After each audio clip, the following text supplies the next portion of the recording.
Bethel Clouds TV, empowering lives.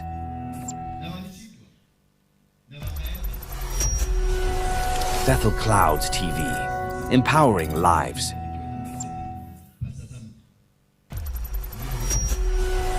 Bethel Clouds TV, empowering lives.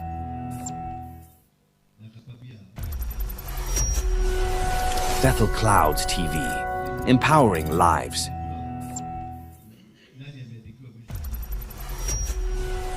Bethel Clouds TV, empowering lives.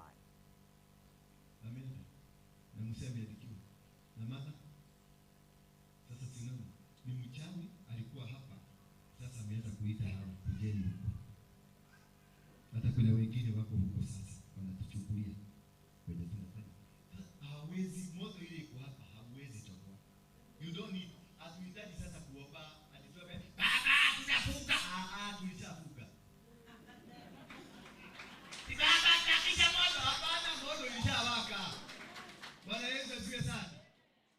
Wataondoka na nilitawapia hapa wataotolewa moja baada ya mwingine. Na maana na walipoondoka nini ilifanyika? Mungu akaleta watu wake. Maana hao ndio walikuwa wameweka kizuguu pale kwa mlango. Maana walikuwa nasema mnalete viwende kufanya nini kwa kanisa?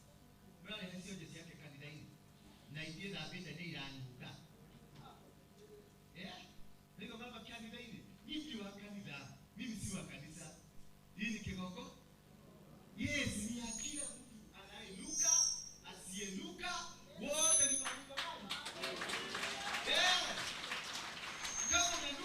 hiyo ni manukato. Hiyo ni perfume. Yes, kama unasikia unanuka, nuka zaidi, ongezea mnuko. Na ukuje nyumba ya nani? Ya baba. Hiyo ndio kunakuaka. Hizo lingine mrefu waachana nayo. Sisi hatutaki yetu tukuje ati kwa sababu ya pesa, tunakuja kutafuta Mungu. Mungu ndiye anapatia mtu pesa, utaleta pesa baadaye. Bwana Yesu sasa. Lakini sasa mimi nimepatiwa kazi. Huyu mzee nani wake? Huyu mzee unaona hapa. Nalo kama huyu mzee haoni. Alafu uniambie ni wachane na mtu haoni. Ni nani wake? Nani brother yake sasa? I'm here to stand in the gap for him. I'm here to find nitafute atakula nini. Bwana Yesu asifiwe. Niko hapa nimtafutie kakuo kazuri ang'are. Niko hapa nimtafutie kashati kazuri ang'are. Sasa wewe na Ukristo yako ya ushaitani usilete hapa. Wewe ni shitwe. Sema shitwe. So, huyu mtu hebu teweka hiyo kamuti yako yote kwa mzima. Sasa tembea kuja. Sasa imagine huyu tu atoke unaishi wapi? Unaishi wapi? Soweto. Sasa imagine atoke Soweto na kamuti kake akikangakanga akitafuta huku. Nani? Ngage sasa anatafuta huku. Sasa na wewe ni Mkristo muokofu, muishi biguni, unateremka asubuhi. Najua kwa Kristo wengi mnalalaka biguni, mnateremka asubuhi. Na mtu huyu ulimwacha ulienda biguni ukamwacha wakiwa na nani? Ulienda biguni ukawacha huyu mtu wakiwa na nani? Bwana Yesu asifiwe sana.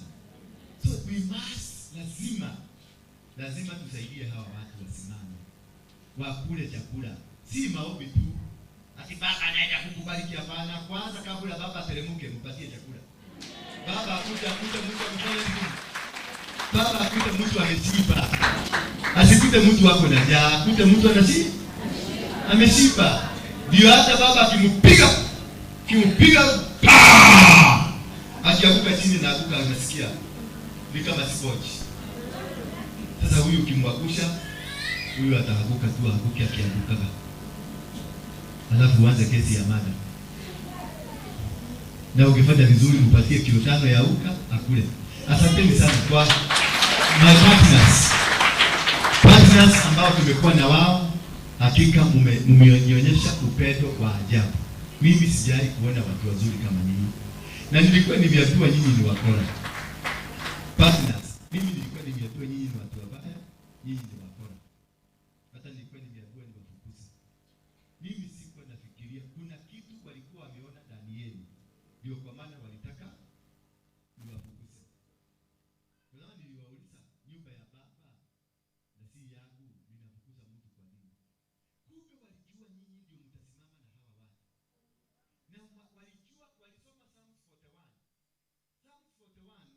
inasema mtu yote mwenye anasimama na mtu mwenye ako na shida, naye Mungu atasimama na wewe wakati wa shida.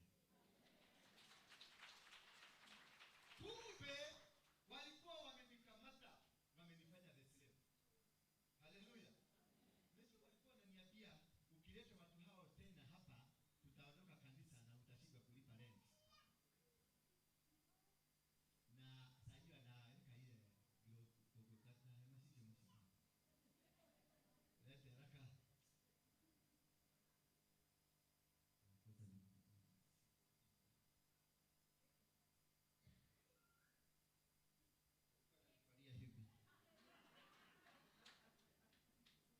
Ukileta hawa watu hapa tutakuondokea. Na hatujui ni nani atakusaidia.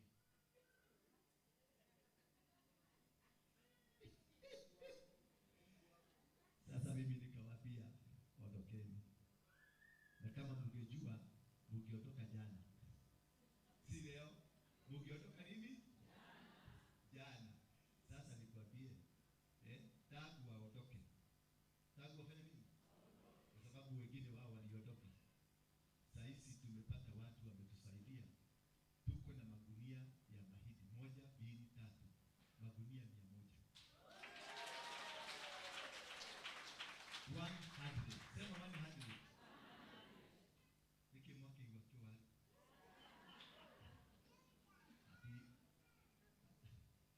sasa ni nini? Ndio kazi msikia kiwali. You are happy? And nikiwa hivyo kiwali. I am good. Nego kena.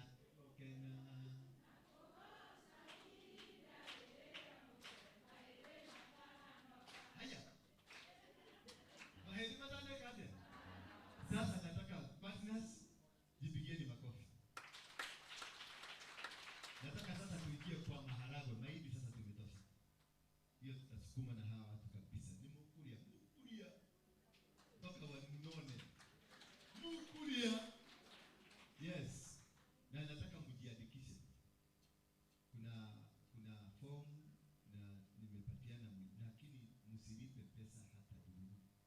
Msiitishwe na mtu. Mtu mmoja atakuitisha pesa. Na huko na bakora. Wekelea ya mgogo. Unitumie receipt nikulipe. Umesikia? Hakuna fomu nimepatiana mtu ati akulipisha atileta 200 ati ndio nikuandikishe. Umesikia? Weka mtu kofi mzuri. Mimi hapa ni kwa jendo, mimi niko mada. Simwambie mimi si pasa. Hata saa hii ukileta nyekunyeku nitakularulia hapa na tuendelea kuhubiri. Takufinyia tu hapa na tuendelea nini? Kwani Peter alikuwa anabeba jora? Yesu hapo anajua jora inabebwa? Alikuwa anajua? Alikuwa anafikiria ni ya nini? Ukifikiria sasa ikijifanye Yesu. Jamaa amebeba jora. Ilikuwa ya kwenda kutafuta kuzi. Si ilikuwa ya kufanya kazi kile? Hata hiyo jora niko nayo. Ukileta nyefu hapa nitakufinyia tu hapa pole pole. Na Yesu aendelee kuitwa nani? Bwana Yesu asifiwe sana. Na tuendelee kuishi maisha ohiga hypocrisy ndani ya kanisa lazima iishe. Lazima itaisha. Wakora ndani ya nyumba ya Mungu lazima wachapwe. Kama Yesu, hebu niwaulize swali tu moja. Yesu alibeba nyahuyo? Sikubeba. Alikuta watu wamebadilisha kanisa. Imekuwa nini? Ni nyumba yao. Nini wate? Ni kanisa wakwa mwageire kiene mugeoza kuruka tunyani.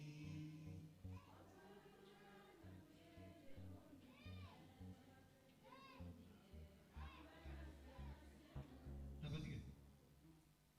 Tuibe. Kwa wale ambao si wa Kikuyu, tumieni Mungu awasaidie kusikiliza hii wimbo. Kama unajuana na Mungu atakwambia ni nini wanasema. Ni kanisa wakwa. Sauti.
Nikwenda kuandikwa ni ciana ciakwa.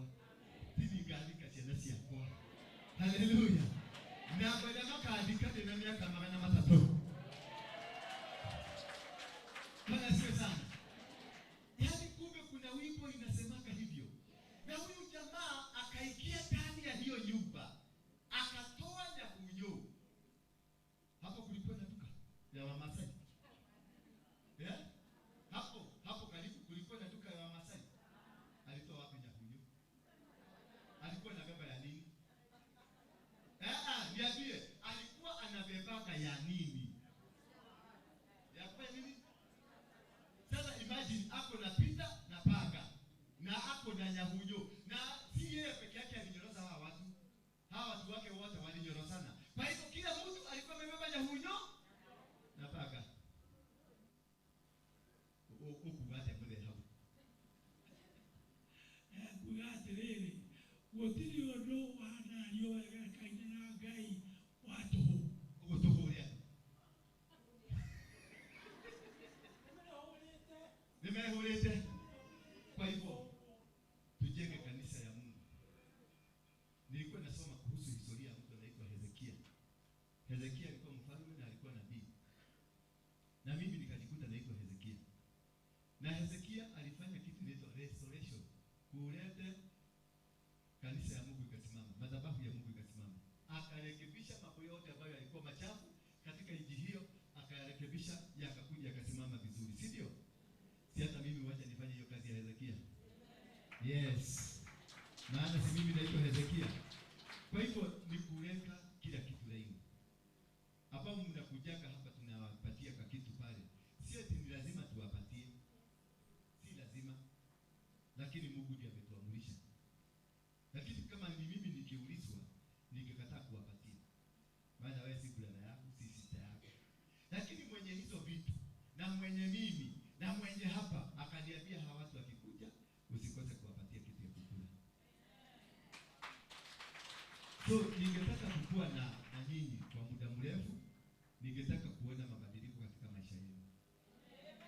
Kwa hivyo nataka kuona historia. Na historia hiyo nataka mtajiandikisha, kila mtu nataka majina yenu na baadhi zote za simu, ninataka kuja kutembea kwako jioni moja. Sasa mzee, kwa kukwenda gani ndio kadimu ya haja. Na nataka kukuja kwako kutembea. Huyu ni neighbor yako. Kwa hivyo nikiingia kwa huyu nitaingia kwako. Nitakula chapati. Utatengeneza ile ya kuondoka.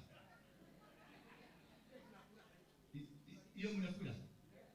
Ile kile mtakula ndio na mimi nitakula. Thank you sana. Nataka kuwatembelea nyumba zenu. Nataka kutembea kwenye nyumba zenu. Nataka kuona venye mnakaanga, pale mnalalanga. Kwa sababu nimeambiwa kuna mama mwingine niliambiwa analalanga mahali hata busi hawezi lala. Na kitu hiyo imeniuma. Sasa tutapanga na kikosi yangu inaitwa Mfalme wa Amani. Tutakuwa tunakuja. Ndio na maana nataka namba yako ya simu. Ndio nikikuja nikipata kanyumba si kazuri tufagie.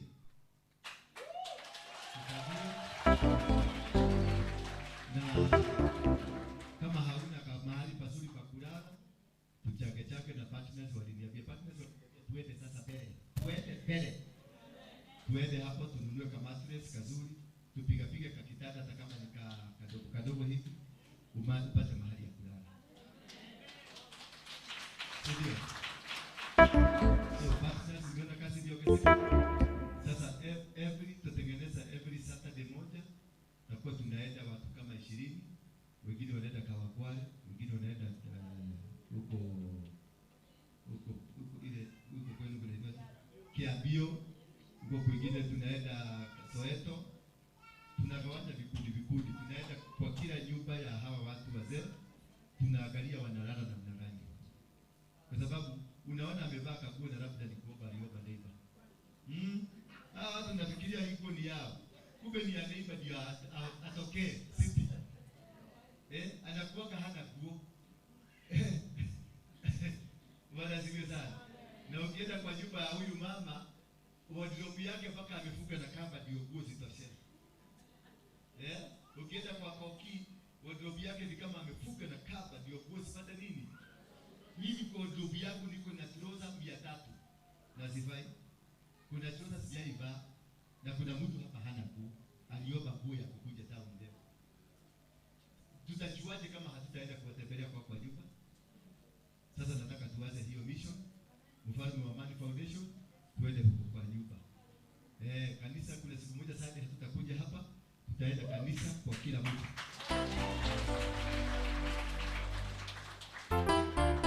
Unaona hivyo? Ndio nataka Friday sisi zote tukuje.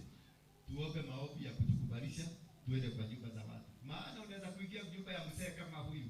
Kumbe ni mganga. Yule ajabu. Ukiingia huko unakuta nyoka inakuuliza wewe ni nani? Yesu tunamjua, Paulo tunamjua. Wewe ni nani? Na nyoka inakuambia nini? Lazima tuombe maombi kutoka hapa. Tukiingia huko tunaingia na power. Sema kuingia na power. Sema kuingia na power. We are going to turn over this nation. Operation imeanza. Kuna wale watu walikuwa wamenishika miguu. Nilikuwa ni leo heto magoro. Nako homoko. Nako hoha. Nako leo ukuta. Tekela kanida. Tutileta wanoshireta kwa tulehela. So mimi nilikuwa mate. Na ndio naona I am no longer a slave. I am a child. I am no longer a slave to fear. Mimi sitakuwa na uoga. Hapana. Sasa twende nyumbani. Na wale wa mama wazee na wababa wazee wale hawataki kutembelewa, usirudi kukuja hapa. Hakuna ndio kwetu tumenya kwa watu. Huko ndio wachoke weka ate. Toto na tuguka. Haleluya. Mwambie mwenzako, lazima tutakuja. Mwambie ukiona hivyo apostle, mimi nimelelewa Mukuru kwa Ruben. Watu wangapi wa Mukuru? Mukuru people, Mukuru massive. Mumewacha nani Mukuru? Umewacha nani Mukuru? Matia kiki hapo. Uliacha nani? Mumekuja nyote? Nyinyi ni Mukuru ya Gatoto ama Mukuru ile nyingine mpya? Ruben.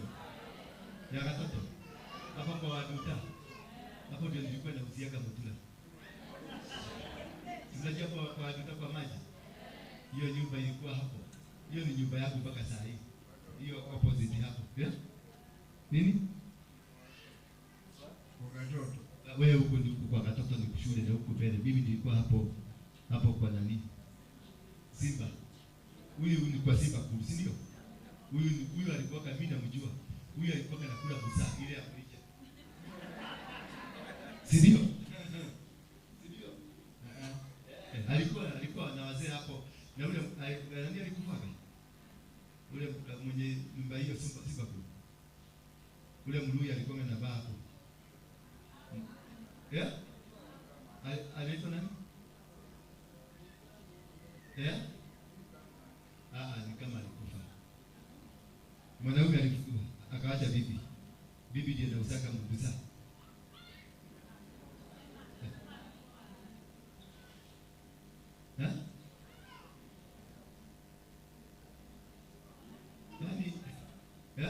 Pewa. Ilibomolewa. Ilibomolewa. Hata hapo ndio tulikuwa tunaenda tunakula hiyo murija. Sasa tuko karibu watu 20 hapo hivyo. Na tunaekiwa ile isikuti. Na murija. Sasa hiyo murija unavuruta. Tena unairudisha huko ndani.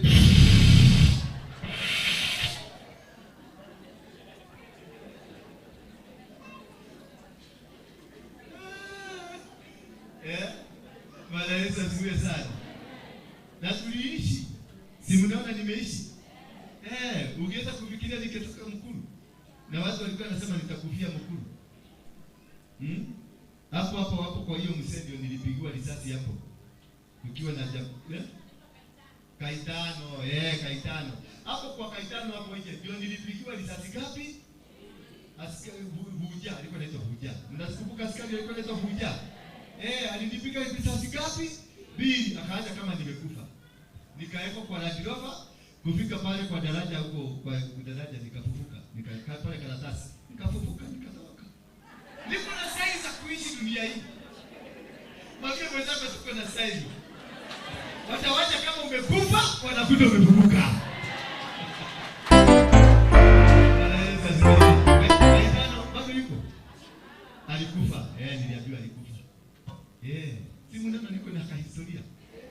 Watu wa Mathare 4 nilikuwa naishi Mathare 4. Watu ule mama na ule mama mwingine mkora. Kuna mama mwingine alikuwa mkora, ndiye alikuwa anatufikia bunduki. Nilikuwa naficha kwake. Na ungemkuta kwa barabara akitembea na hapo na bunduki 6 amebeba. Na huwezi jua ni mama mzee.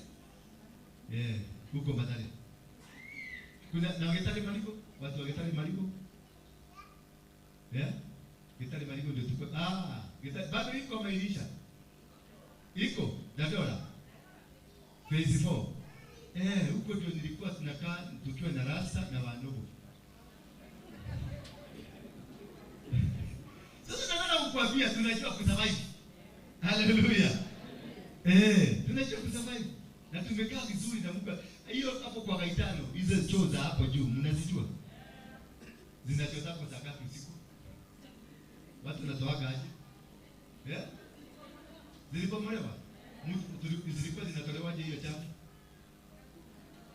Najua niliambia hawa, tulikuwa tunachota na ndoo, unachota unaekelea kichwa, unaenda kumwaga huko chini. Wakaniambia iwezekani. Simwambie. Mkijaza najua ya huko inajazaka within 1 hour, unaingia huko na ndoo unachota. Maana si mrefu. Bobo. Hiyo ndio maisha ile nimeishi.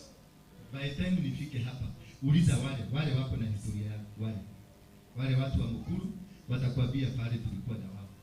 Pale niliuza mutura, nimeuza bagi na nimeuza mitini dawa. Tulikuwa na Mzee Muirore. Unamjua Mzee Muirore?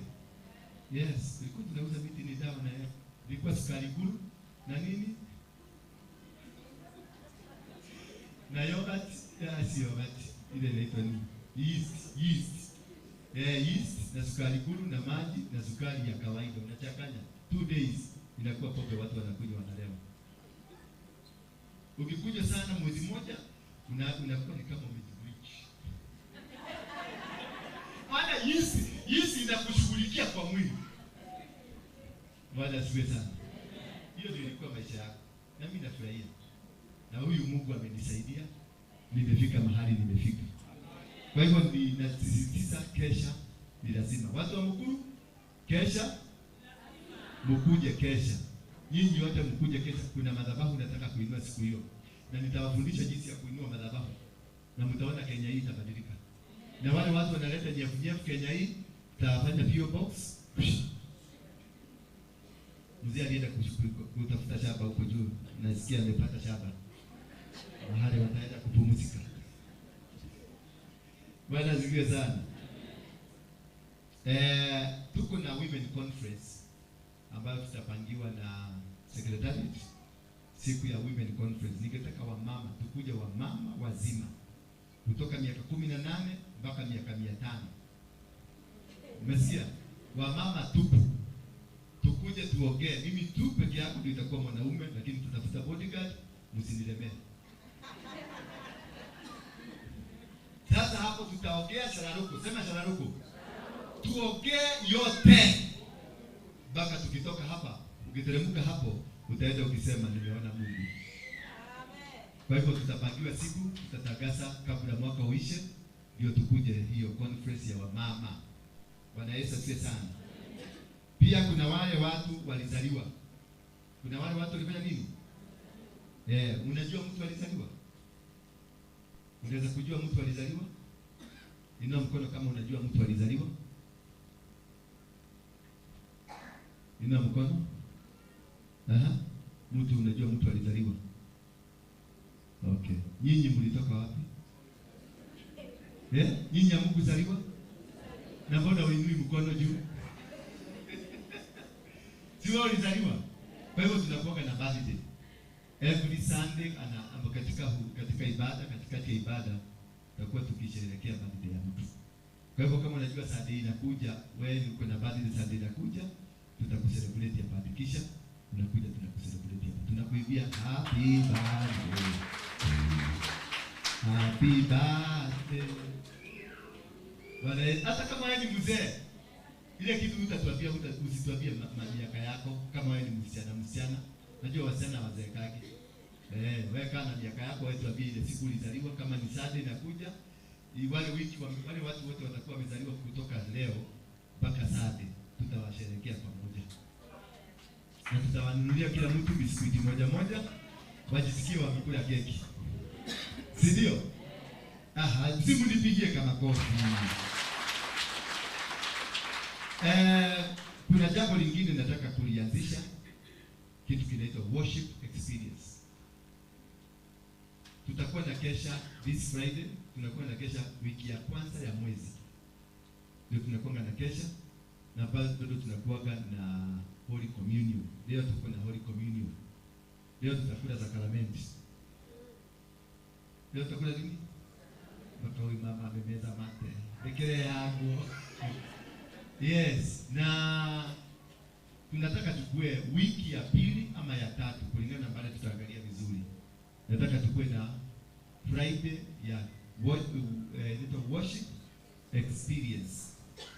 Na tunataka tuite watu wote wa kuabudu, wote from all over, from other churches. Kama wewe unajua kuabudu, yani hakuna mahubiri siku hiyo, niko gosha. Sasa wende wale wa huko kwenu walete, wale wa kule kwingine walete, ndio tukue na worship experience ya waimbaji tu. Tunaiba mpaka bigu inateremka, mpaka tuone nini bigu imeteremka. Kwa hivyo tutapatiwa date na secretariat, nitawatangazia baadaye, but we need to start it right away. Bwana Yesu asifiwe sana. Kama wewe ni mtu anajua you're a worshiper, wewe ni mwimbaji ama ni mwimbi, sema mwimbi, unangetaka kujiunga na waimbi, hebu inua mkono wako kama wewe ni mwimbi na ungetaka kujiunga na waimbi. Simama kwa mguu yako miwili. Mwimbi angetaka kujiunga na waimbi. Haya, utakuja uonane na unione. Hiyo mimi ndio niko chini. Mimi ndio boss. Praise and worship, I am the boss. Umeelewa? I'm the boss. Sema yes sir. Yes. Msijaribu kuletea nyefu hapa. I am the boss, I'm the one to direct. Nani asimamie wapi, nani afanye nini. Sema yes sir. Yes sir. Thank you. Ni vitisho. Sema I am no longer a slave to fear. Sema I am no longer a slave to fear. Yaani na Kiswahili nasema mimi tena si mtumwa wa kuogopa. Siogopi tena. Mwambie mwenzako siogopi tena. Mwambie na lugha yako siogopi tena. Mimi si mtumwa. Sitawaogopa. Mwambie siogopi. Yes. Unajua kuogopa ndio imetufanya tumeishi mpaka tumefika hapa. Mliko mnajua hivyo? Mimi sikuwa najua ati nimekamatwa. Na sio lazima uwekwe piku ndio ukamatwe. Unaweza kuwa na rafiki amekukamata. Yes. Unaweza kuwa na mke, bibi, anakutaka sweetie, baby, crush, yote lakini amekuweka hivi. Hapo ni ndio. Unaweza kuwa na kimwanaume kinakutaka sweetie, pembe, lakini kumbe kimekukamata, kimekufunga jela. Na malengo ya mawe. Madhani ya washo. Lazima ukate mikanda, wache kuogopa, wasikutishe tena. Uambie sasa, nimeondoka, nimeenda kuabudu Mungu. Niacheni nikahubiri Injili. Niacheni niende nikahubiri Injili. Niacheni niende nikahubiri. Kumbe kuna watu watakuzuia. Na wanakuja wanasimama wanakuambia tumetumwa na Mungu tukasimame na wewe mtumishi wa Mungu. Kumbe ni manyoka zimekuzingira. Manyoka zimekukamata. Yes.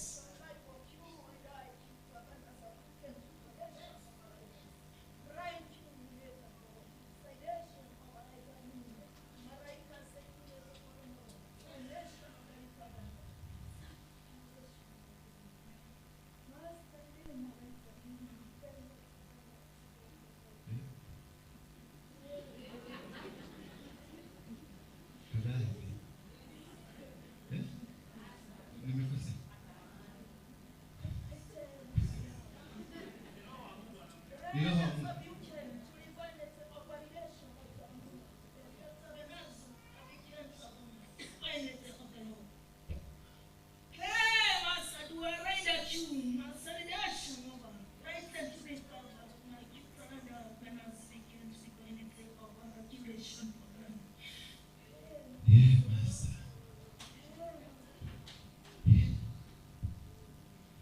Sasa hiyo mimi sijui ni gani? Kesime nene. Kesime nao. Tusome kitabu cha Roma 8 mstari. Kama kuna mtu anaweza kutafsiria, kututafsiria. Tafsiri basi tusikie.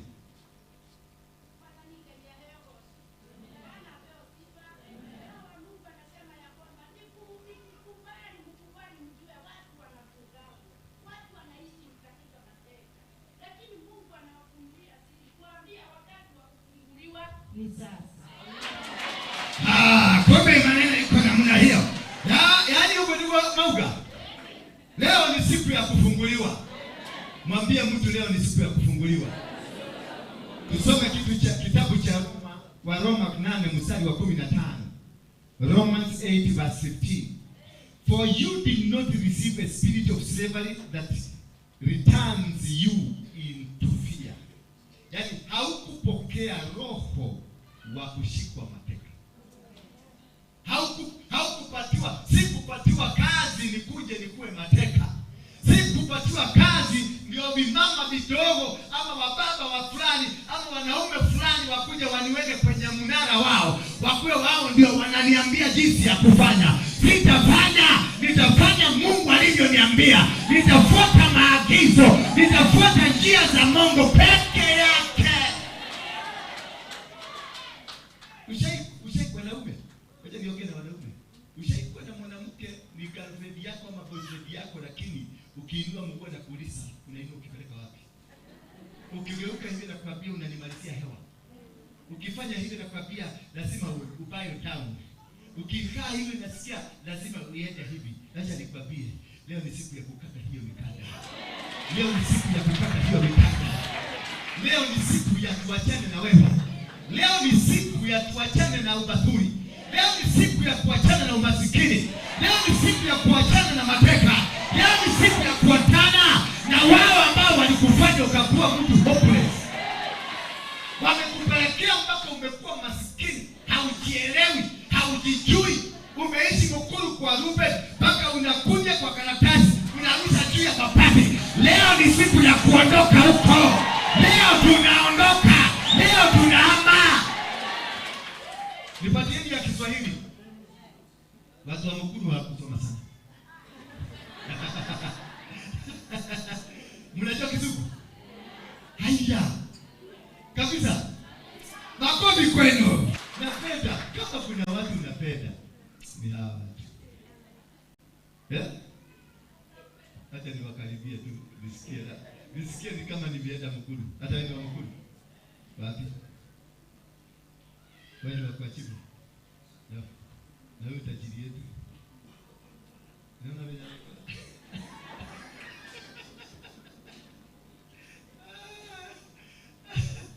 Yes, tumepata Kiswahili. Kwa maana hamkumpokea roho mwenye kuwafanya nyinyi watumwa. Maana tena na kuwaita kuwatia hofu, bali nimempokea roho mwenye kuwafanya nyinyi watoto wa Mungu. Na kwa roho huyo sisi tumemuita Mungu Aba, yaani baba, lakini si yule alikufa. Yaani tunamuita baba, lakini si yule alienda nini? Huyo alikufa alienda. Mungu wetu hakufaki. Bwana Yesu asifiwe. Tulipokea roho ndio tuishi nani? Kwa maana hatukumpokea roho mwenye kuwafanya nyinyi watumwa. Roho ambaye alikuja kwenu wakati uliokoka, haukuokoka ufanyike mtumwa. Haukuokoka ufanyike maskini. Haukuokoka ufanyike mateka. Haukuokoka ufanyike mtu ambaye hana maana. Uliokoka kwa ajili ya utukufu wa Mungu. Ndio wewe watu wakikuona wanajua kweli kuna Mungu mbinguni. Wakati mimi nilikuwa naishi kule Mkuru kwa Ruben, nilikuwa mwizi tu wa kawaida. Tulikuwa tunaenda kuimba huko na akina Mweje. Tulikuwa tunaenda kuimba huko na akina Boro. Basi tulikuwa tunaimba usiku. Kuja tukiingia huko tunaingia, kuna wamama walikuwa wametufuga. Watu Mkuru tunajua nilikuwa nimefugwa na nani. Sasa wewe ni mwizi, unaiba shilingi milioni 2 usiku kwa Muhindi.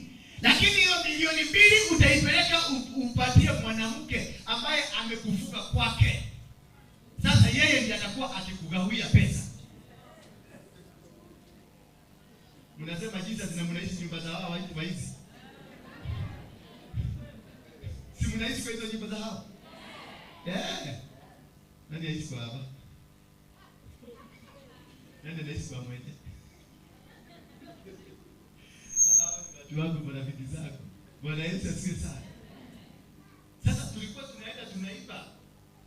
Ukiiba unaenda unampatia hiyo pesa yake yote. Kama ni milioni moja unampatia akuwekee.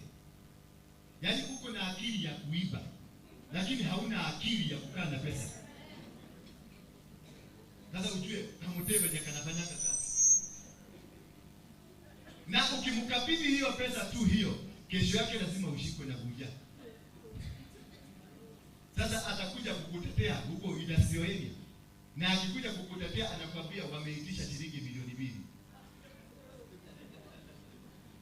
Sasa namwambia pasara kwa sababu ni robbery, mlifanya robbery. Na siku hiyo robbery haikuwa na board. Ukikamatwa na robbery unaenda Kamiti. Na utakaa huko jela, hautatoka tena. Na kwa sababu unajua utaiba ingine, si upatiane hiyo. Kumbe kamama kamepatia askari 200,000. Hiyo ingine yote kanaweka. Sasa wewe unaonaga mama ni manyumba anajeka na wewe hauna. Mimi nilitoka huko na kanyumba kama bati karumubili peke yake. Na yule alikuwa amenifuga, alikuwa na nyumba moja ikine na ikine. Nyumba 600, room 600. Na yeye hakuna kazi anafanya, ni kunipikia na kuniletea hapo kwa nani, kwa ule jamaa alikuwa anavaa huko juu kidogo. Ule wa Ajere. Na anivulie nguo. Kumbe unajua hiyo kazi. Kazi ni anivulie nguo na si anavua. Ameandika kasema na pesa yake. Bwana Yesu asifiwe. Wewe kazi yako ni kuenda kuiba. Unamletea. Ukimletea anakuwekea. The following day lazima utashikwa. Alafu anakuja anakutetea. Akikutetea anawacha shilingi milioni 2 wapi? Huko pesa yako yote. Na kumbe alipatia buja shilingi ngapi? 200,000. Hiyo ingine yote ni yake. Bwana Yesu asifiwe sana. Kumbe kwa maana hamkupokea Roho mwenye kuwafanya nyinyi watumwa tena na kuwatia hofu, bali mmepokea Roho mwenye kuwafanya nyinyi watoto wa Mungu. Kwa Roho huyo Roho ambaye tulipata, unakuwa mtoto wa Mungu. Maisha ya nilitoroka. Ushaitorokea mwanamke? Mimi nilitoroka, niliiba nguo zangu nikatoroka. Niliiba nguo. Wale mnajua watu wa kufua wenye wanakanga. Niliiba nguo nikatoroka. Nilipotoroka nilienda pale ya Gom hapo Karen kwa mtu mzee anaitwa George Nyanja. Akaniajika nikakuwa watchman. Nikasema afadhali watchman. Lakini maisha hiyo tena sitafanya. Na kutoka hapo maisha yangu ikaanza kubadilika. Maana kutoka hapo nilianza kuona Mungu pole pole. Mpaka wakati nilikuja nikaokoka. Wakati niliokoka nikakuja kujua kumbe mimi ni mfalme. Nikakuja kujua kumbe mimi ni apostle. Nikakuja kujua kumbe mimi ni tajiri. Nikakuja kujua kumbe mimi niko na power. Mimi nikiwa mkuru sikuwa najua. Nilikuwa nawekwa ndani ya nyumba bedroom. Kila kutoka naletewa mutasika yangu na muonyera hapo pole. Nikitaka kanyama kanakibiliwa hapo kwa Gaitano, kanachomo kanaletwa. Kwa nyumba si kuna kutoka, nikukaa kwa nyumba. Mama mwenyewe alikuwa anauza jamaa. Nikijaribu kutoka, lazima niombe ruhusa mahali naenda, lazima ni explain. Nikitaka pesa yangu ile niliiba na muomba explainie ni ya nini naenda kufanya nayo nini. Pesa yangu ambayo niliiba usiku, leo unaniambia nikuelezee naenda kufanya nini na hiyo pesa. Ananiambia hapana, 2,000 unapeleka wapi sasa? Unapeleka 2,000 wapi? Chukua 1,000 na ninataka urudishe change. Na nataka kujua mahali mnaenda. Na mnaenda na nani? Kama kofi yake ndio ni kubwa. Mwao tu ilito. Mimi nilikuwa nakaa hivi, akiniambia kaa chini na kaa chini. Anakuja ananitolea nguo zake ananiambia nioshe hapo na nitaosha. Nikiwa na raha, siku nisurutisha, nikiwa na raha. Naosha nguo unanikuta nikiosha nguo. Ninaosha nikiwa na raha kisha unanikuta nikianika. Sasa hiyo hapo kwa nyumba akikula kanyama. Na labda sasa hiyo amekamata mwingine hapo na pesa mingi kukuliko wako na hapo kwa bedroom. Utadu? Hakuna kitu utadu. Maana alikukamata alikufuga na gedito, alikufunga. Hauwezi kufanya, hauwezi kuuliza swali, hauwezi kufanya jambo lolote. Wewe ni kazi yako ni kuleta pesa, kukaa hapo, na ukitaka ukiwa na mahitaji mengine uexplain.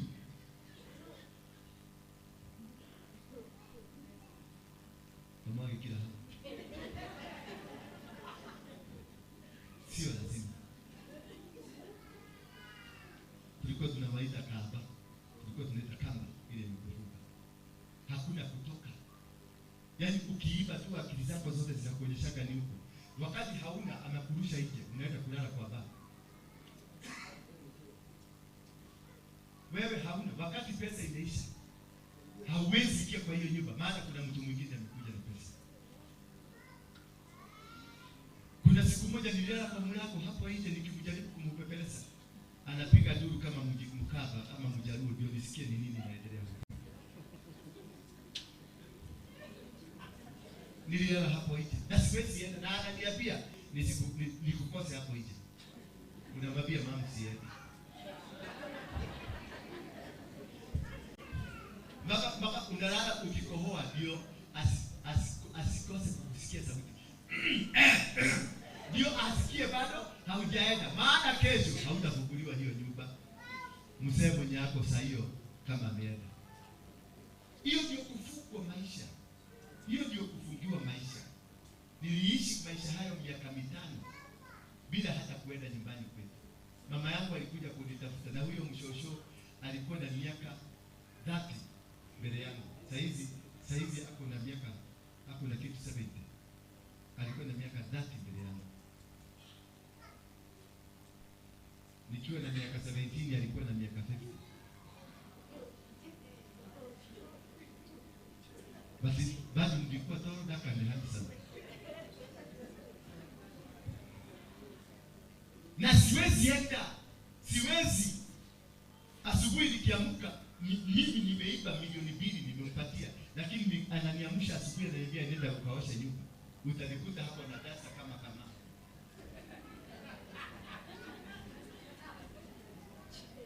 Na nyumba anakuja kuiangalia kama nyumba imeng'ara. Bwana Yesu asifiwe. Kumbe Mungu alikuwa anajua mimi ni nani. Inahitaji ukate kamba, inahitaji ukate mdara huo, inahitaji ukate haya madhabahu, inahitaji upomoe hiyo nyumba wamekujengea. Umaskini ambao uko nao ni kukutesa, wanakutesa, walikupelekea huko. Wewe si maskini. Mwambie mwenzako mimi si maskini. Mwambie I am not a maskini. Mimi ni tajiri. Mimi ni mtu mkubwa. Mimi ni apostle. Mimi ni yaani ungeimagine saa hiyo mimi napigaga picha nikihubiri hapa na nikiwatolea ukali. Napiga picha venye nilikuwa nimekujwa, naona ni kama dunia mbili zitaishi. Naona nikiwagoromokea mnajikuja hivi, na shida ni mimi yule mwenye alikuwa naosha nyumba. Imagine ukioshia mpaka mama unamuoshia kaguo kadani, umefikishwa wapi? Na hapa na kohoaga siku hizi unasikia kusema Yesu. Na kohoaga anasema Yesu. Halo, kumbe maisha inaweza kubadilishwa. Kumbe Mungu amekutengenezea kitu kizuri pale mbele. Amekutengenezea mipango mizuri. Amekutengenezea maisha mazuri. Hapo na mpango mzuri. Wachana na wao waliokuteka nyara. Wachana na wao waliokuteka mababu. Wachana na wao waliokusema mabaya. Mungu hapo na mpango mzuri. Mungu wewe anasema wewe si maskini tena. Wewe si wa kuteswa tena. Wewe si kipofu. Wewe si kiwete. Mungu hapo na njia nzuri na wewe. Mungu anasema atawaondoa wote. Haleluya. Na akaniambia usiwahi kujutia. Usiwahi kulia eti kwa fulani ameenda. Piga makofi ukisikia fulani ameondoka. Maana ni Mungu amepanga aondoke. Juu yeye alikuwa ametukamata. Maana Mungu akaniuliza nilikupatia roho uliokoka, nikakupatia roho ya ujasiri. Nikakupatia roho yenye nguvu. Nikakupatia roho yangu. Utembee kama mimi. Ukae kama mimi. Ufikirie kama mimi. Ubaage kama mimi. Ukulage kama mimi. Uongeage kama mimi. Somebody say amen. Tumetengenezwa tukae kwenye sura ya Mungu. Tumetengenezwa tukae kwenye mipango ya Mungu. Maana sisi si watumwa tena. Mwambie si mtumwa. Na second Timothy wa pili 1:7. Second Timothy. Tusikie. Yaani hawa watu kwa maana kupokea roho ya kuwa mateso. Mabie msakuza msako mabie. Kutoka leo. Aya, mimi sijui uko nafikiria. Mabie mimi si yule ulikuwa nafikiria. Yes. Mimi si mtu wa kutesa teswa. Mimi ni mtu wa kukaa kama jeuri. Kwa jambazi sugu. Jambazi la biguni. Halo. Mwambie mimi ni komando. Komando wa biguni. Hamutanishika tena mateka. Walikamata huduma yangu, wakaikamata wakaikuweka kwenye kabunia. Ikafungwa na kamba. Sasa walikuwa wanakuja wananisikiliza venye nafanya huko ndani ya gunia. Huko ndani nikijaribu kutafuta hewa. Kumbe Mungu alikuwa na wakati wa kuja kuninasua. Mungu alikuwa na mpango wa kuja kunitoa ndani. Mungu alikuwa na mpango wa kuja kuniokoa. Kumbe Mungu alikuwa anasema, nitakutumia watu kutoka Mukuru watakuokoa. Nitakutumia watu kutoka Kawangwale watakutoka. Nitakutumia wazee ambao hawaoni lakini watanena neno moja kwangu na nitawasikia. Kitabu cha Timotheo wa pili. Second Timothy verse 1. Chapter 1 verse 7. Sorry. Second Timothy chapter 1 verse 7. Yaani kumbe kuna watu wamepangwa kwa ajili ya maisha yako. Na wewe ulikuwa umekwamilia kama mwanamke. Si wewe kama mwanamke. Alikuwa amekuamilia. Ikiza mikono hapa bibi. Hapa kai. Kumbe ulikuwa umekwamilia mwanamke. Kumbe mwanamke alikufunga. Alikuwekea mahilisi. Alifunga maisha yako. Mungu anakuja kukufungua. Mungu anakuja kukuachanisha. Mungu anakuja kukuachanisha. Ndio uweze maisha yako. Ndio ufanye mambo Mungu alikutakia. Maana kuna mpango mzuri. Kumbe shetani alikupeleka Mukuru, akakwambia utaishi Mukuru, hauna chochote cha kuishi. Maisha yako yanaishia Mukuru. Lakini kutoka leo nakwambia Mukuru, fanya X, fanya Mukuru. Bye. Kama Warengi alitoka Mukuru, Warengi akafanyika tajiri, Warengi na huduma kubwa, Warengi kuna maisha mazuri. Hata mimi kutoka Mukuru, nitabadilisha maisha yako. Yes. Ungelikuta Mukuru, haugesema ningekuja kusimama mahali kama hapa. Mungu ako na mpango mzuri. Nasema second Timothy, ambia hawa tu second Timothy chapter 1 verse 7. Hallelujah. Ungelikuta huku kama nimebeba dobili za mavi ya watu, ya mavi ya Mjaluo, mavi ya Mkaba, mavi ya Mluya. Unabeba hivi, ukienda kumwaga, ndio choo yako tena ifanye nini? Watu wakuje wakupuu, ndio wakulipe shilingi 5. Bwana Yesu sasa. Ni mimi sasa huyo. Nataka nikwambie maisha yako itabadilika. Mungu yuko tayari kubadilisha maisha yako.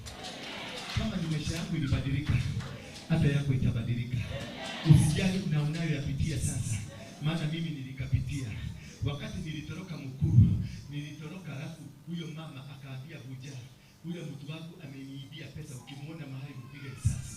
Na mkingwa maana ameiba pesa na akadanganya huyo Mbuja ati niko na bunduki. Kwa hivyo nilikuwa natafutwa. Na sikuwa natafutwa nishikwe, nilikuwa natafutwa niwape risasi. Maana hakuamini mtu ametoka kwa mikono yake. Hakuamini. Wakati Mungu anapokuondoa kwa mikono ya shetani huaga haamini. Bado anaendelea kujaribu kukutafuta. Anajaribu kutafuta makamba, anajaribu kutafuta accusation, anajaribu kutafuta wengine watakuja mpaka kwako kukuambia tulikuhurumia sana. Maana wao walikuwa wanajua hautaweza kutoka huko. Wao walijua hautaweza kubarikiwa. Maana watakuja kukuambia tulikuwa tunakuhurumia. Maana kule huko tulikuwa tunafikiria utakufa. Lakini wanakuja wanakupata tu unatembea. Maana huyo Mungu bado ako na mpango mzuri na wewe. Bado Mungu hajaanzana na wewe. Ndio anataka kuanzana na wewe. Ndio anataka kuanza safari yako. Ndio anataka kuanza mipango yako. Ndio anataka kuanza njia zako. Kwa maana roho tuliyopewa na Mungu si wa kutufanya tuwe waoga. Sivyo, ila ni roho wa kutujali. ametujalia upendo na nidhamu. Haleluya. Tuko na nguvu. Roho ya kutujalia nini? Upendo na nidhamu. Hatukupatiwa roho ya kuogopa. Hatukupatiwa roho ya kukaa tukiwa maskini. Hatukupatiwa roho ya kukanyagiwa. Hatukupatiwa roho ya kukaa na njia ambayo tunajiona ni kama hatujihisi. Ndio umeona nimetafuta nyumba kubwa kama niite watu wa Mukuru niwaambie dunia itabadilika. Bwana Yesu asifiwe. Ndio niite watu wa Kwagale niwaambie dunia itabadilika. Haleluya. Ndio niite watu wa Mathare niwaambie dunia inaenda kubadilika. Nikasema matajiri hapa, yes kujeni lakini mkae kama watu wa Mukuru. Haleluya. Kujeni mkae na style ya kunyenyekea. Maana Mungu anajua kukuinua. Wale pahali walikuacha kama unaoza, the same God is coming to lift you up. Huyo Mungu anajua majina yako, anajua mipango yako. Anakuambia usiogope wala usifadhaike. Usiogope wala usifadhaike. Mtu ambaye anaitwa Joshua hakuwa na imani hata kidogo, hakuwa na nguvu hata kidogo. Maana mwenye alikuwa anaenda kuongea na Mungu alikuwa Musa. Aliyekuwa anaenda kuzungumza na Mungu alikuwa anaitwa Musa. Mwenye alijua safari hii ni Musa. Joshua hakuelewa safari hii. Lakini wakati Musa alikufa, Mungu akamwendea Joshua, akamwambia mtumishi wangu mwenye anaitwa Musa amekufa, ambaye wewe ulikuwa mtumishi wake. Kutoka sasa amuka. Mwambie mwenzako amuka, uza mwenzako. Mwambie kutoka sasa amuka. Maana Musa amekufa. Mwambie Musa amekufa. Mgusa vizuri. Mwambie Musa amekufa. Haleluya. Ni wakati wangu. Musa amekufa. Sasa sitaogopa. Bwana akamwambia Joshua, usiogope wala usifadhaike. Usiogope wala usifadhaike. Usiogope wala usifadhaike. Usiogope wala usifadhaike. Maana niko na wewe. Mahali utakanyagisha mguu yako nitakuwa na wewe, utamiliki. Mahali utakanyagisha mguu yako nitakuwa na wewe, utamiliki. Utakanyagisha miguu yako nitakuwa na wewe, utamiliki. Usiogope wala usifadhaike. Mahali utakanyagisha miguu yako, haijalishi hata kama mama hauna meno. Wetilama kani akana magego mune madiete. Wena magego? Wewe na moze. Wewe ndio shoka na meno. Na wewe uko na meno. Haijalishi ile hali ambayo uko nayo sasa. Hali ambayo uko nayo sasa ni temporary. Sio hali ambayo ni permanent. Ni Mungu anakupanga. Mwambie mwenzako ni kupangwa na pangwa kama waroinge. Natoka mbio.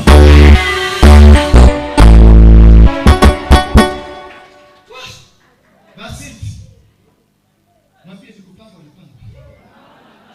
Nitachomoka kama waringi wakati wangu ukifika. Haleluya. Kuna vitu zingine inahitaji uchomoke. Na usiangalie nyuma. Uleta udii utakuwa mawe ya chubi. Utakuwa mawe ya kokoto. Unajua chubi inaweza kukuliwa. Kokoto labda imeka ukaja hapo. Halo. Ni basi gani sasa? Tunataka basi siko sasa. Twende basi mami. Leo amekula kidogo. Basi usione haya kumshuhudia Bwana wetu. Wala usione haya kwa sababu yangu mimi niliyemfufua kwa ajili yake. Lakini shiriki katika mateso kwa ajili ya habari njema kadri ya nguvu unayopewa na Mungu. Shiriki katika mateso ya sasa kwa sababu ya habari njema. Shiriki. Vumilia, anakuambia vumilia tu. Hapo kashida unakaona leo, hautakaona tena. Hao maadui ambao wamekuzingira, hautawaona. Nisikie amen mzuri. Nisikie amen mzuri. Kama umebarikiwa sema amen. Sema kama unasikia Mungu amekuingia. Maana leo Mungu amekutendea, amekunasua, amekufungua. Yaani nasikia niambie watu wasimame, watembee kidogo tu. Ndio kwako wamefunguliwa. Nasikia Mungu akiniambia, wasimame tu. Tembea kidogo. Wamepona, maana wamefunguliwa. Maana wameachiliwa huru. Maana siku yako achiliwa huru imefika. Siku yako ya kuachiliwa huru imefika.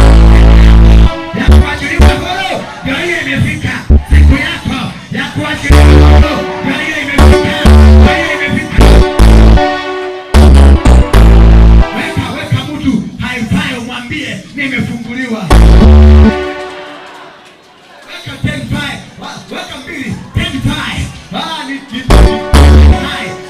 3 imefunguliwa. Yes. Keti chini. Keti kidogo. Keti kidogo. Verse number 9.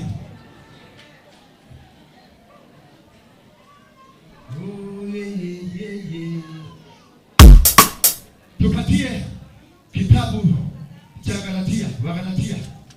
Wagalatia 4 mstari wa 7 mpaka 11. Wagalatia 4 mstari wa 7. Cheza ngoma vizuri tu. Sikusema hiyo. Wewe pale umekamatwa. Hebu tusikie kama umeachiliwa. Umeachiliwa sasa. Pigieni makofi. Kama kuna siku Mungu ametenda kwa huduma hii, ni siku ya leo. Mambo ambayo mtayashuhudia hamujawahi kuwashuhudia. Kama zote zimekatika. Yote imekatika. Kushika mateka wameondolewa. Waliokuwa wanakunenea wameondolewa. Kuzingizia wameondolewa. Waliokupangia wameondolewa. Waliotaka kukubomoa wameondolewa. Wanakusumbua wameondolewa.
Wewe si mtumwa tena. Basi wewe si mtumwa tena.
Bethel Clouds TV, empowering lives.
Tuketi chini Exodus 14. Exodus 14. Exodus. Yemasara bosheke nderebuya. Riendo loboseke ya kanisa. Leo zima mwende nyumbani mkiwa huru. Exodus. Kutoka 14. Kisha Mwenyezi Mungu akamwambia Musa, waambie Waisraeli, haijaje. Sasa tutoe Waisraeli tuweke wasinagogi. Waambie wasinagogi warudi nyuma wapige kambi mbele ya Pirafothi kati ya maji ya Migdoli na bahari ya Shamu mbele ya Bersefoni. Mtapiga kambi mbele yake karibu na bahari. Basri. Twende haraka haraka. Maana Farao atafikiria. Halo, sema Farao atafikiria. Wakati wa Farao kufikiria sasa umefika. Sasa si kufanya kitu, ni kufikiria. Mwambie maadui sasa si kufanya walikuwa nafanya. Hawatakufanya kile kitu. Sasa ni kuanza kufikiria. Maana kufanya kumewezwa tumewakamata. Hao Waisraeli wanatakata watafikiria. Sisi ni mtakatifu tunafanya. Watafikiria ni mruko tuko nayo. Watafikiria tumekosa kichwa kwa mzuri. Watafikiria hatujielewi. Nataka nikwambie wakati nalo jangwa limewazuia wasiweze kutoka. Maana wanaona kule kuna jangwa, wanafikiria hatuwezi kutoka. Nataka nikwambie Mungu amewakamata. Mungu mwenyewe amekamata maadui wako. Mungu amekamata waliokuwa wamekukamata. Amewanasa, maana walikuwa wanatumia hilisi, walikuwa wanatumia mauchawi, walikuwa wanatumia mauganga, walikuwa wanatumia mapepo. Walikuwa wamekukamata na mapepo. Lakini Mungu sasa amewanasa. Amewakamata.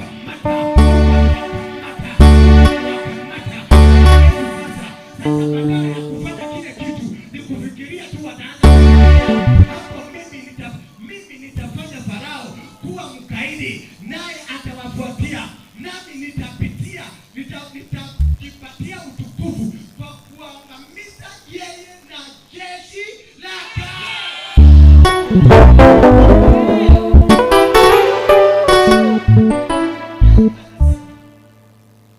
Anaenda kuangamiza Farao wa maisha.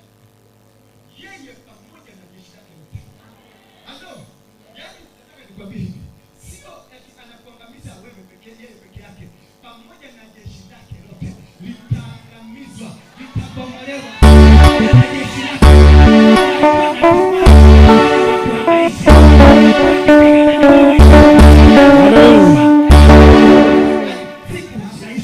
Yes.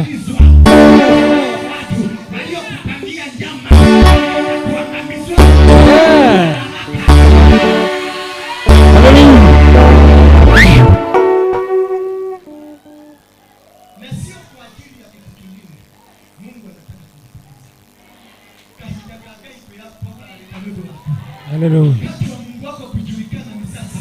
Mwambie, gusa mwenzako mwambie, wakati wa Mungu wako kujulikana ni sasa. Wakati wa Mungu wako kuonekana ni sasa. Sasa. Hey.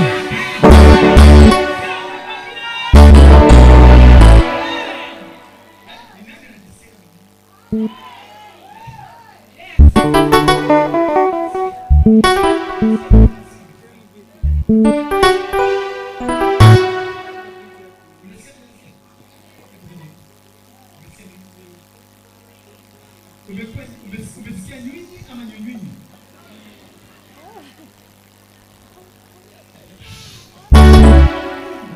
Anataka kujitukuza kwa ajili ya kuangamiza maadui wako. Maadui wako wanaenda kuangamizwa. Kupesa, kuangamizwa. Kujitukuza.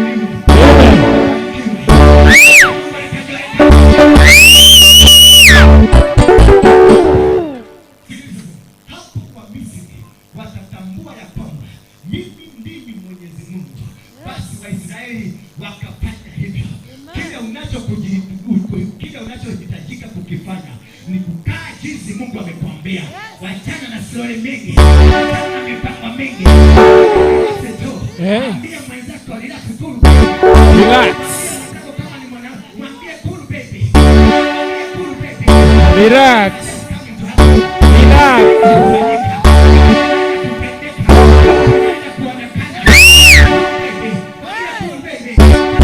Cool down, cool down. Aliposikia kwamba Waisraeli wamekimbia, yeye na maafisa wake walibadili fikira zao, wakasema tufanye nini kuwaachia Waisraeli? Kumbe mapepo bado yamekaa ndani ya wanadamu. Ndio kwa maana hamsemi amen. Usijaribu kuondoka. Hamsemi amen. Maana umekaa tu chini.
Sikiliza, kama uko nyumba hii na haujalete kitu yako hapa, hata kama ni shilingi moja, kuja wekelee hapa ufunguliwe.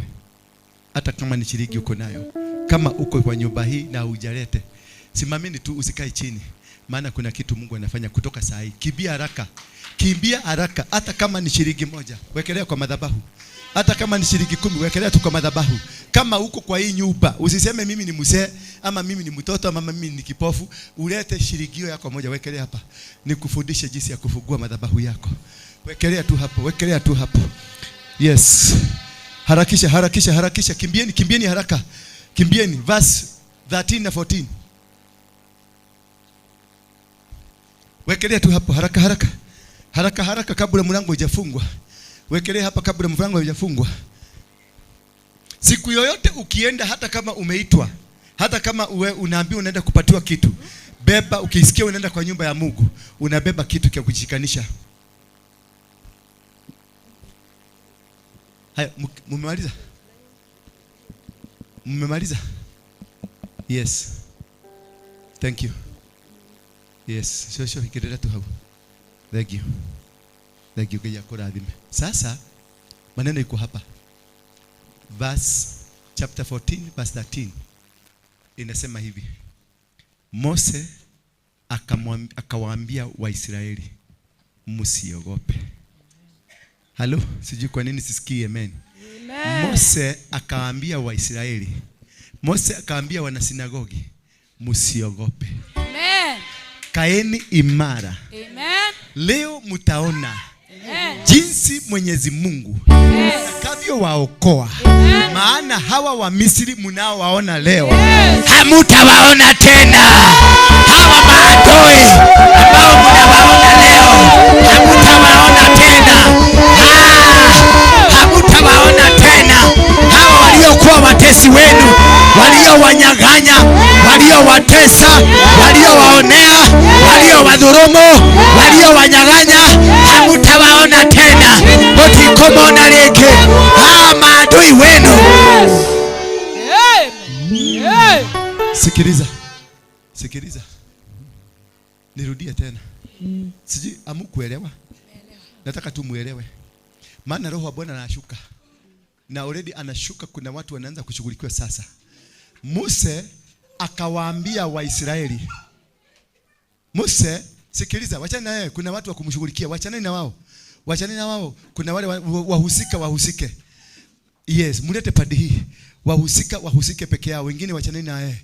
Mose, sikiliza. Nisikilize ni hapa. Mose ama Musa akawaambia wana sinagogi, ama Dora akawaambia wana sinagogi, msiogope, kaeni imara. Amen.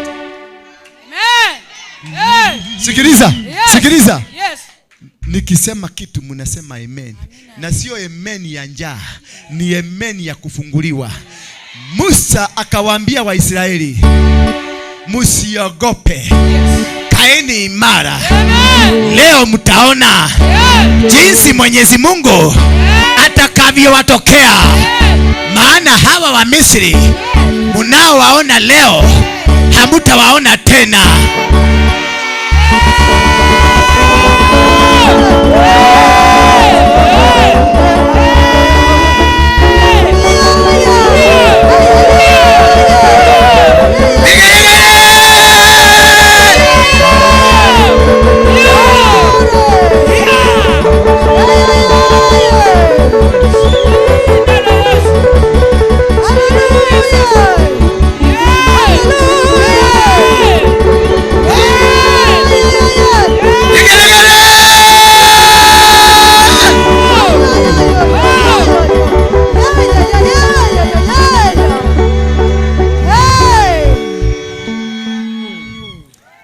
Verse 14.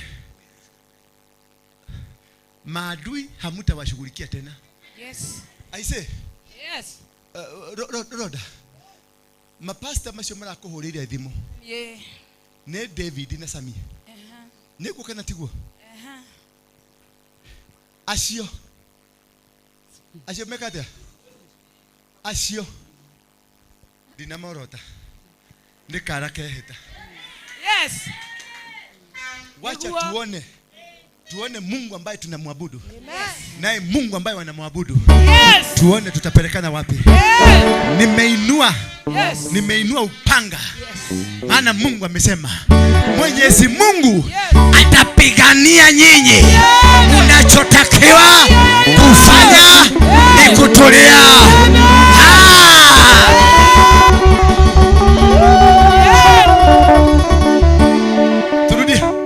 Tulia kwanza.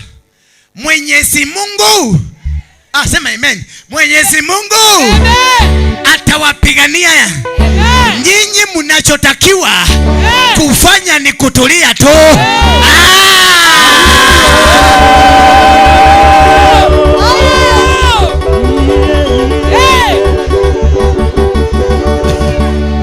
Aya, kumbe kulikuwa hakuna vita. Kumbe vilikuwa vipusi. Kumbe vilikuwa vipwesa. Kumbe vilikuwa vinyau. Kumbe vilikuwa vipaka. Havina bichura. Kutoka leo sio wewe utapigana na wao. Mimi nimeachilia bendera. Nitarekelea bendera. Nimeachilia bendera.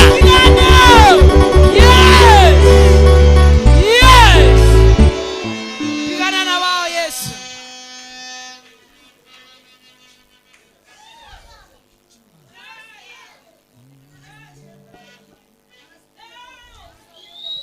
Amen.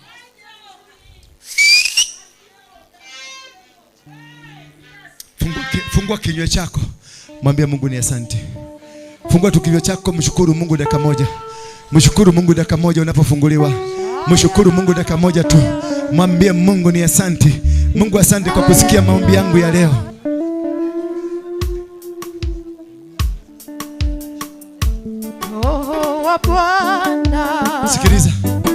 Sikiliza. Hao maadui. Sema hao maadui ambao wamekuwa wakituonea, wamepigana na sisi. Tumeambiwa tutulie tu. Tumeambiwa tufanya nini? Tutulie. Hao ako wapi huyu Roda? Amepiga makoti pale chini. Huyo David na huyo Sami ambao walikuwa wamekuja kukutafuta kwako. Wakikwambia ondoka huko. Na wengine kama hao. Sikiliza. Na wengine kama hao. Yes.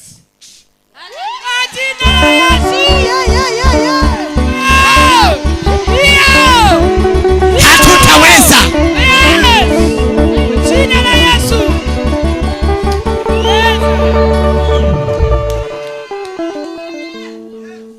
Haitawezekana. Ikiwa kila siku ni fire fighting, ni kuzima moto. Safari imeanza na hatutaangalia nyuma tena. Na hatutaangalia nyuma tena. Godie. Ugane godie leo. Kegosho kemo. Jakanelia tawa. Mwathani wakwa nyumetwa thutha nĩ nduma nene.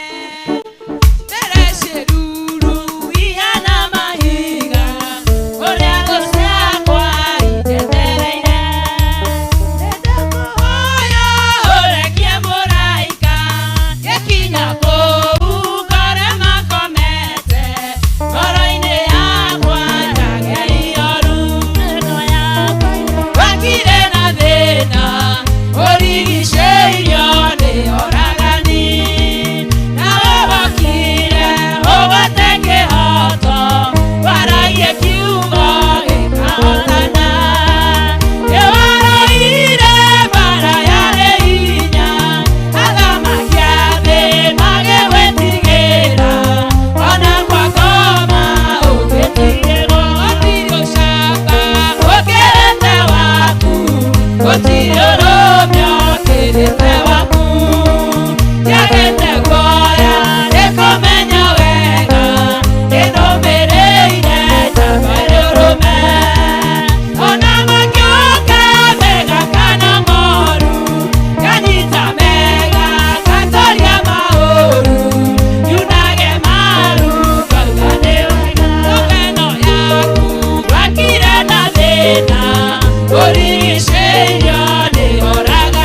Oh,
mkate juu kwa mikono yetu. Ninaugeuza mkate huu ukawe mwili wa Yesu Kristo. Ndio atakayeula na uwe wa manufaa kwake, na ukaweze kubadilisha maisha yake, na ukaweze kuwa ni kumbukumbu na hata ni maagano kati yako na Yesu Kristo. Mkate huu ninawapatia. Mtaupokea? Semeni ndio. Mtaupokea? Muupokee mkate huu ukiwa mwili wa Yesu Kristo, katika jina la Baba, la Mwana na Roho Mtakatifu. Nayo hii divai nimeibadilisha iwe damu ya Yesu Kristo aliyoisema, yeyote atakayenifuata, yeyote atakayeamini na mimi, naye anywe kwenye kikombe ambacho nimekinywea. Hii nayo imekuwe ni damu ya Yesu Kristo. Mumeipokea? Basi kwa pamoja tukaweze kushiriki katika jina la Baba, la Mwana na Roho Mtakatifu, na tukashiriki pamoja.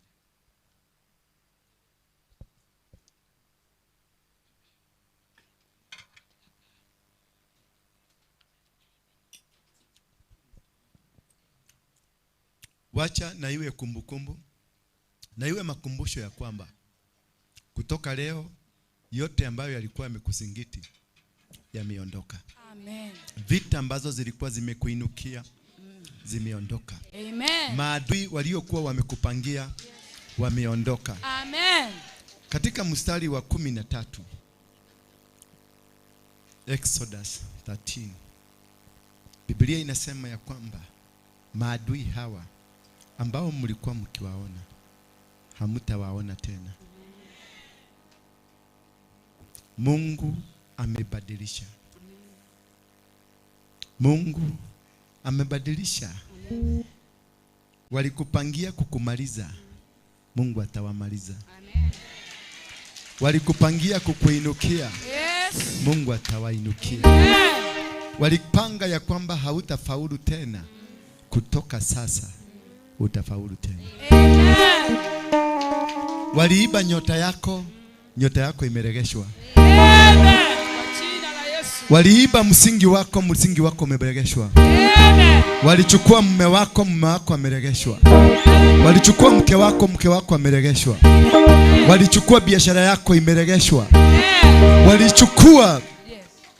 Walichukua urithi wako umeregeshwa.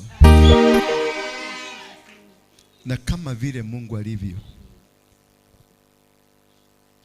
walivyo kugeuza, wakakutoa mbele wakakupeleka nyuma, kutoka leo ninawageuzia pia na wao.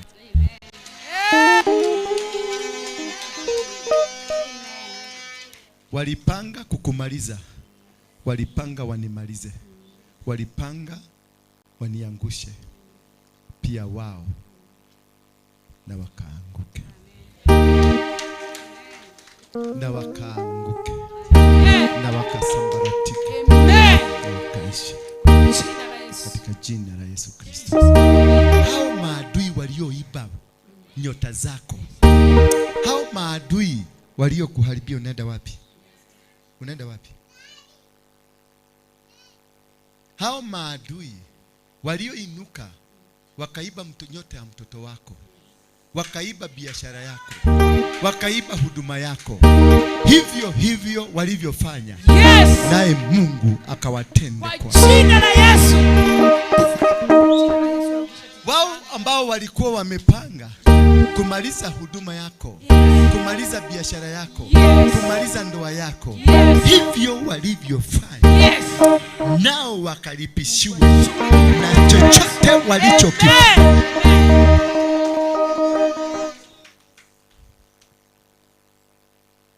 Na wakalaanike misingi yao na every foundation yao ikatingike. Misingi walioitengeneza Kwa jina la ndio Yesu. wakanyage vizuri wakupigane na wewe, na ikatingike La Yesu. na ikasambaratike. Yes. Mungu na kuinulie. Yes. Mungu na kushindanie. Yes. Mungu na kuinulie. Yes. Mungu na kuinulie. Yes. Mungu na kuinulie. Yes. kutoka leo, Yes. marafiki wanafiki katika maisha yako. Waondoke. Waondoke kwa jina la Yesu. Marafiki wanafiki katika maisha yako na wakaondoke kwenye maisha yako. Jesus mighty name. Marafiki wanafiki walionitesa, walioiba huduma yangu, walioiba biashara yangu, walioiba watoto wangu, walioiba ndoa yangu, walioiba familia yangu, ninawafungua, ninawaondoa kwenye maisha yangu, ninawaondoa kwenye maisha yangu. Marafiki wanafiki ninawaondoa kwenye maisha yangu. Wasije tena, wasije tena, ndoka, wasije tena, wakaroboto, wakaingilia,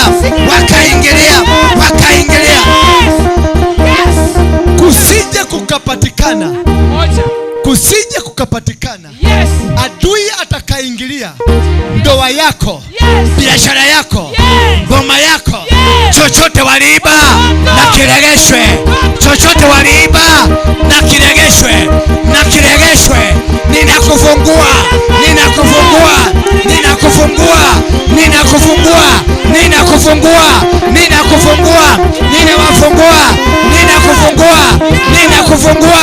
na ukafunguliwe katika jina la Yesu, na ukafunguliwe katika jina la Yesu, na ukafunguliwe na mfunguliwe katika jina la Yesu, katika jina la Yesu, ufunguliwe katika jina la Yesu, ufunguliwe katika jina la Yesu, ufunguliwe katika jina la Yesu, katika jina la Yesu, ufunguliwe katika jina la Yesu, ufunguliwe, uachwe huru katika jina la Yesu, uachwe huru katika jina la Yesu, uachwe huru katika jina la Yesu, uachwe huru katika jina la Yesu, katika jina la Yesu, uachwe huru katika jina la Yesu, uachwe huru, ufunguliwe na upone katika jina la Yesu, katika jina la Yesu, katika jina la Yesu, na uachwe huru,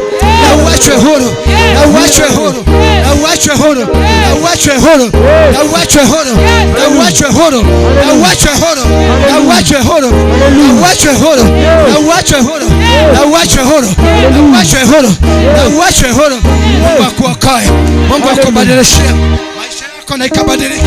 Mungu akuokoe,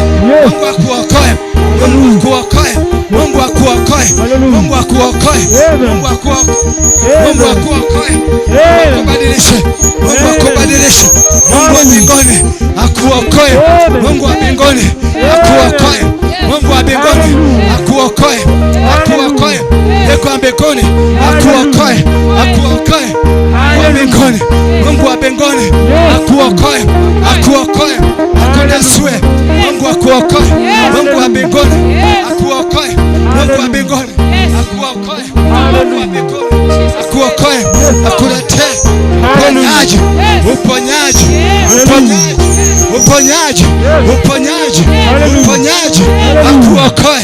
akuokoe,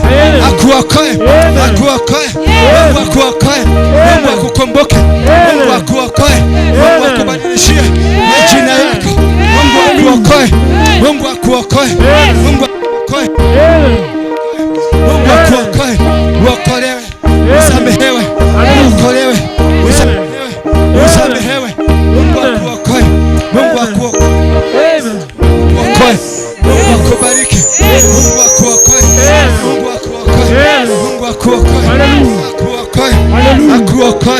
Mungu akuokoe, ukaokolewe, Mungu akukumbuke, Mungu akuokoe, Mungu akuokoe, yakoririkane, akorazime,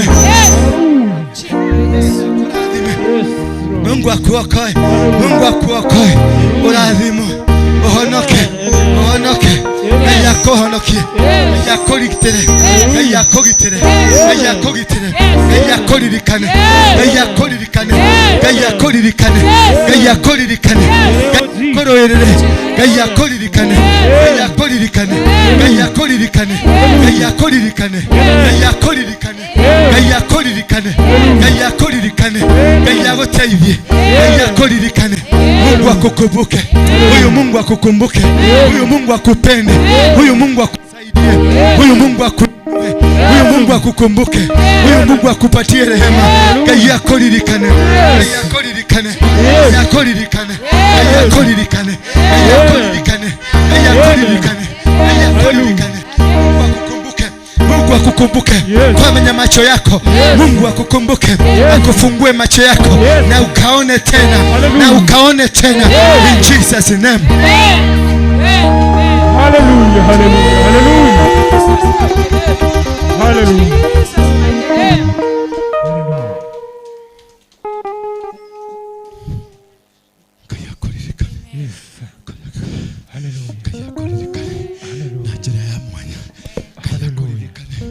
Mungu akukumbuke. Mungu akukumbuke. Mungu akukumbuke. Mungu akukumbuke kwa njia ya kipekee. Kwa njia ya kipekee. Kujeni hapa watumishi. Kujeni hapa. Kujeni hapa. Tulia imarua. Tulia imarua. Nipatie mafuta. Marue. Yes. Ngai yakoririkane. Mungu akukumbuke. My brother, a day is coming. A day. God will remember you. Amen. God will remember you. Amen. God will give you the high sight. God will give you again. God will give you in Jesus' name. Yes. Watumishi.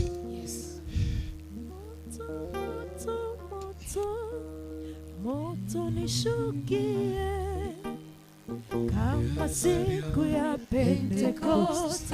Moto nishukie kama siku ya Pentecost. Moto nishukie. Fire, fire, fire, fire, fire. Fire, follow me. Fire, fire, fire, fire, fire. Fire, follow me. As the day of Pentecost. Fire, follow me. As the day of Pentecost. Fire, follow me. Fire, fire, fire, fire, fire. Fire, follow me. Fire, fire, fire, fire, fire. Fire, follow me. As the day of Pentecost. Fire, follow me. Moto, moto, moto, moto, moto. Moto nishukie. Moto, moto, moto, moto, moto. Moto nishukie. Kama siku ya Pentecost. Moto nishukie. Kama siku ya Pentecost. Moto nishukie. Moto, moto, moto, moto, moto. Moto nishukie. Moto, moto, moto, moto, moto. Moto nishukie. Kama siku ya Pentecost. Moto nishukie. Kama siku ya Pentecost. Moto nishukie. Fire, fire, fire. Fire, fire, fire. Fire, follow me. Fire, fire, fire. Fire, fire, fire. Fire, follow me. As the day of Pentecost. Fire, follow me. Fire, fire, fire, fire, fire. Fire, follow me. Fire, fire, fire, fire, fire. Fire, follow me. As the day of of Pentecost, fire follow me. As the day of Pentecost, fire follow me. Moto umewaka leo, moto ni kazi ya Yesu. Moto umewaka leo, tuimbe haleluya. Moto umewaka, moto moto moto umewaka leo. Moto moto ni kazi ya Yesu. Moto umewaka leo, tuimbe haleluya. Moto umewaka, shetani ameshindwa. Moto umewaka, uzuri tumepata. Moto umewaka, neema tumepata. Moto umewaka, vyombo vipya leo tumepata. Moto umewaka, moto moto umewaka leo. Moto moto ni kazi ya Yesu. Moto moto umewaka leo, tuimbe haleluya. Moto umewaka, uhuru tumepata. Moto umewaka, neema tumepata. Moto umewaka, injili yasonga mbele. Moto umewaka, moto moto umewaka leo. Moto moto ni kazi ya Yesu. Moto moto umewaka leo, tuimbe haleluya. Moto umewaka, urejesho tumepata. Moto umewaka, huduma zimepona. Moto umewaka, maisha yamepona. Moto umewaka, jamii zetu zimepona. Moto umewaka, moto moto umewaka leo. Moto moto ni kazi ya Yesu. Moto umewaka leo, tuimbe haleluya. Moto umewaka, uzima tumepata. Moto umewaka. Niletee watoto wote walio hapa ndani. Watoto wote walio hapa ndani. Kuna watoto nimeambiwa nyota zao ziliibiwa. Kuna watoto nyota zao ziliibiwa. Nipatie mtoto yote, ulete watoto tu hapa wote.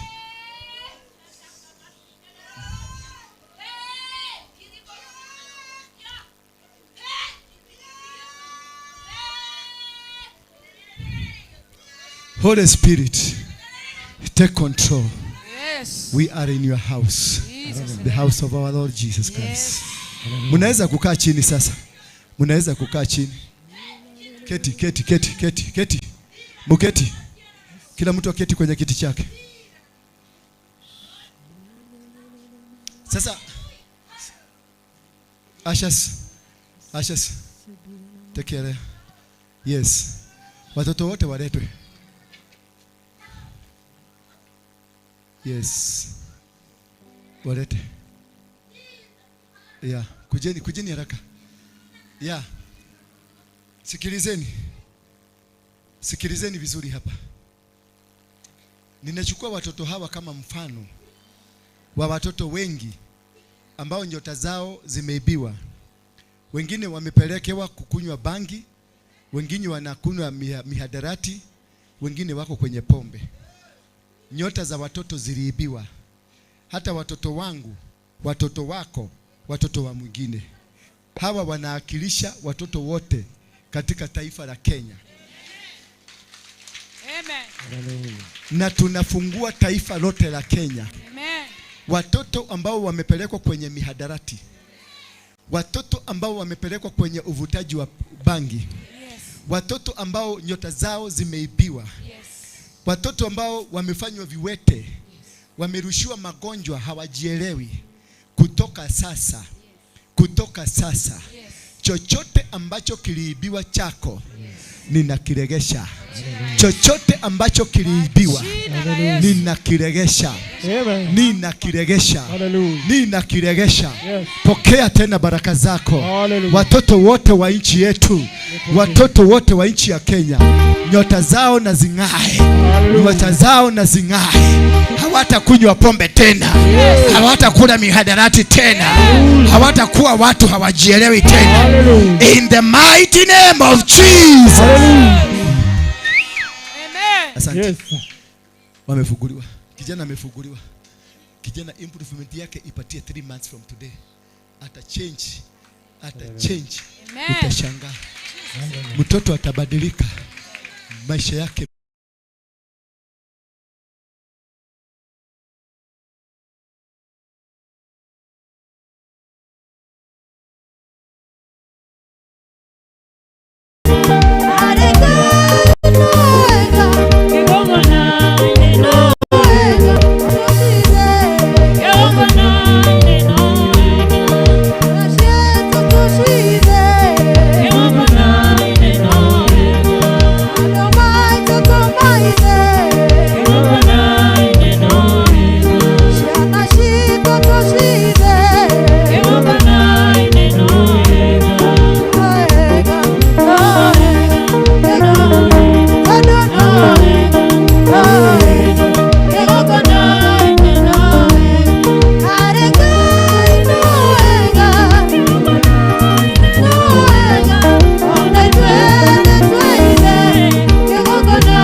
Yes.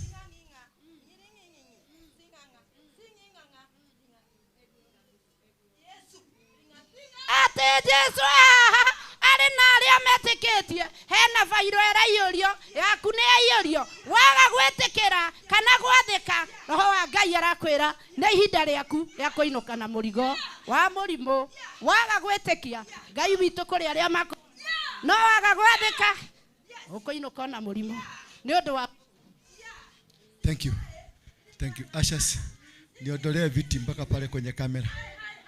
Niondoleeni viti mpaka hapo kwenye kamera.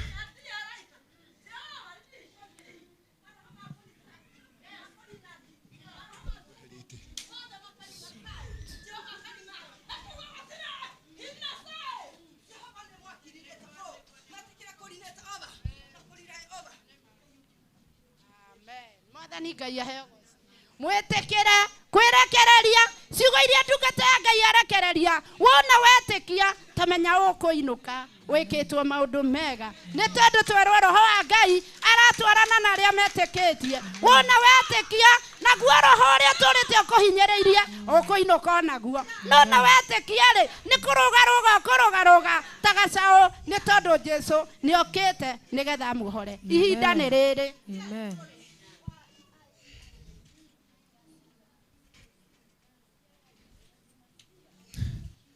Kama unajua uko na tatizo la kimwili, ondoa hizo viti hapo. Kama unajua uko na tatizo la kimwili, kuja hapa mbele. Uko na ugonjwa ndani yako, kuja hapa mbele kwekili. Bwana apewe sifa. Tunaambiwa ya kwamba kuna maroho zenye zimefugwa katika nyumba zetu. Wenye tunakaaga, kuna wenye wameweka maroho, wameziweka zikiwa kama ndio zinawasaidia ndio waweze kubarikiwa. Roho wa Mungu anasema ya kwamba katika saa hii Mungu ameenda akiondoaga mpaka katika nyumba zetu. Mungu awabariki. Amen.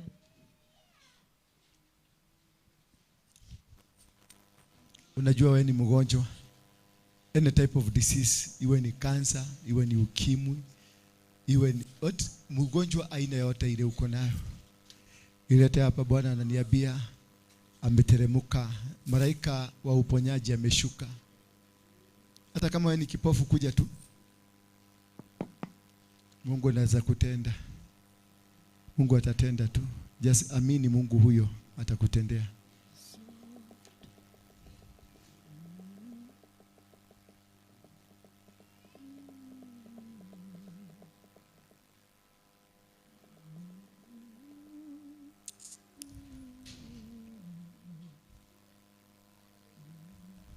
Worship. Ako wapi? Ngoja. Kuja.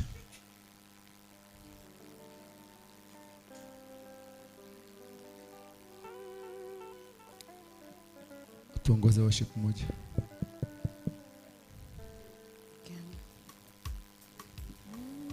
Hakuna Mungu kama wewe. Hakuna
Anaweza.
Pokea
yako juu, mwambie hakuna wa kufananishwa na wewe, hakuna wa kulinganishwa na wewe.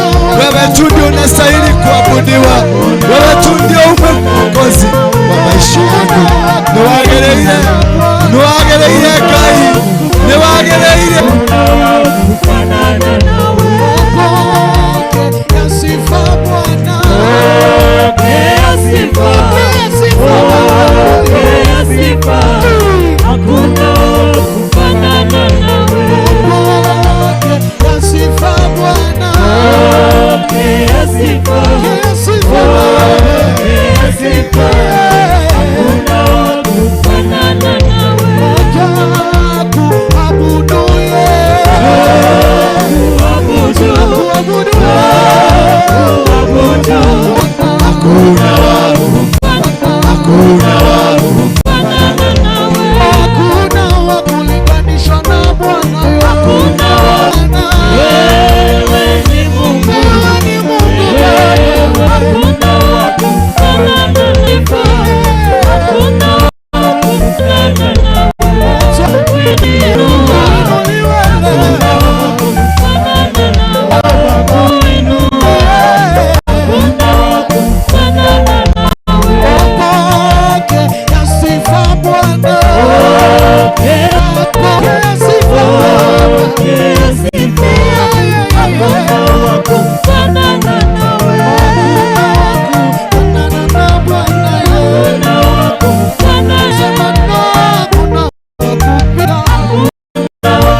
Wasaidie, wafanikishe, wafaulishe.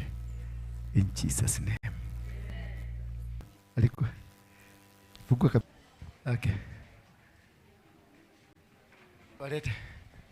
Kujeni. Walete hapa wote. Kujeni, karibu, karibieni. Karibieni, kila mtu apate kitu kidogo. Kila mtu apate. Haya, sawa. Mbarikiwa.